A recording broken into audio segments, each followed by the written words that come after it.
Assalamualaikum warahmatullahi wabarakatuh. Saya Anissa Indah Puspita, peserta Latsar CPNS kelompok 4 kelas 2E, nomor urut 31 dengan tutor Bapak Sulistiono. Di sini saya akan memaparkan hasil tugas saya tentang analisis isu instansi di RSUD Dr. Haji Suwondo Kendal. Yang pertama yaitu identifikasi isu. Di sini saya menggunakan alat bantu USG. Ada beberapa isu yang dapat saya temui di unit kerja rekam medis Dr. Haji Suwondo Kendal. Di antaranya, 1. Kurangnya pemahaman pasien mengenai alur dan tahapan pendaftaran online rawat jalan. Yang kedua, belum optimalnya kepatuhan melengkapi berkas rekam medis IGD dalam waktu 2x24 jam. Yang ketiga, belum optimalnya penggunaan tracer yang menggantikan rekam medis keluar. Dari alat bantu USG tersebut dapat diambil kesimpulan bahwa yang menjadi isu prioritas pada isu-isu yang ada di unit rekam medis RSUD Dr. Haji Suwondo Kendal adalah belum optimalnya kepatuhan melengkapi berkas rekam medis di IGD dalam waktu 2x24 jam dengan jumlah skor tertinggi yaitu 13 poin. Pada slide yang kedua mengenai analisis penyebab masalah. Di sini, saya menggunakan alat bantu Fishbone untuk menganalisis penyebab masalah dari isu tersebut. Pada analisis Fishbone ini, terdapat 3 faktor. Yang pertama yaitu faktor MEN. Pada faktor MEN ini terdiri dari 1.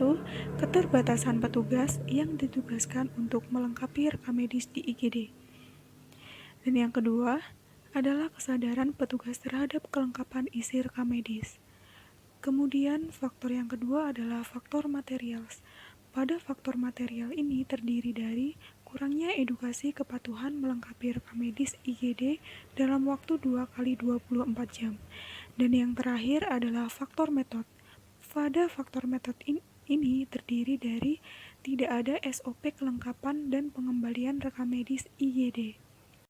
Kemudian pada slide ketiga dijelaskan mengenai dampak dari isu yang terjadi.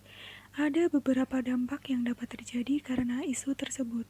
Yang pertama yaitu 1. Terlambatnya berkas rekam medis kembali ke ruang rekam medis lebih dari 2x24 jam, sehingga tidak tercapainya sasaran indikator mutu dan standar pelayanan minimal. Yang kedua, pengolahan data oleh petugas rekam medis menjadi terhambat. Yang ketiga, tidak tersedianya dokumen apabila petugas membutuhkan segera dokumen tersebut untuk kepentingan yang lain. Yang keempat, tidak kelengkapan rekam medis membuat informasi rekam medis tidak akurat. Kemudian yang slide terakhir yaitu gagasan pemecahan isu atau alternatif penyelesaian. Di sini saya menggunakan metode MC Namara. Alternatif solusi yang pertama adalah memberikan edukasi kepada petugas akan kepatuhan melengkapi rekam medis IGD sebelum 2x24 jam. Yang kedua, membuat SOP pengembalian rekam medis IGD. Yang ketiga, menambah jumlah petugas yang ditugaskan untuk melengkapi isi rekam medis di IGD. Berdasarkan analisis prioritas gagasan pemecah isu menggunakan metode MC Namara, diperoleh solusi yang paling efektif dengan cara memberikan edukasi kepada petugas akan kepatuhan melengkapi rekam medis sebelum 2x24 jam. Demikian pemaparan tugas analisis isu instansi yang dapat saya sampaikan. Terima kasih atas waktunya. Semoga bermanfaat untuk kita semua. Wassalamualaikum warahmatullahi wabarakatuh.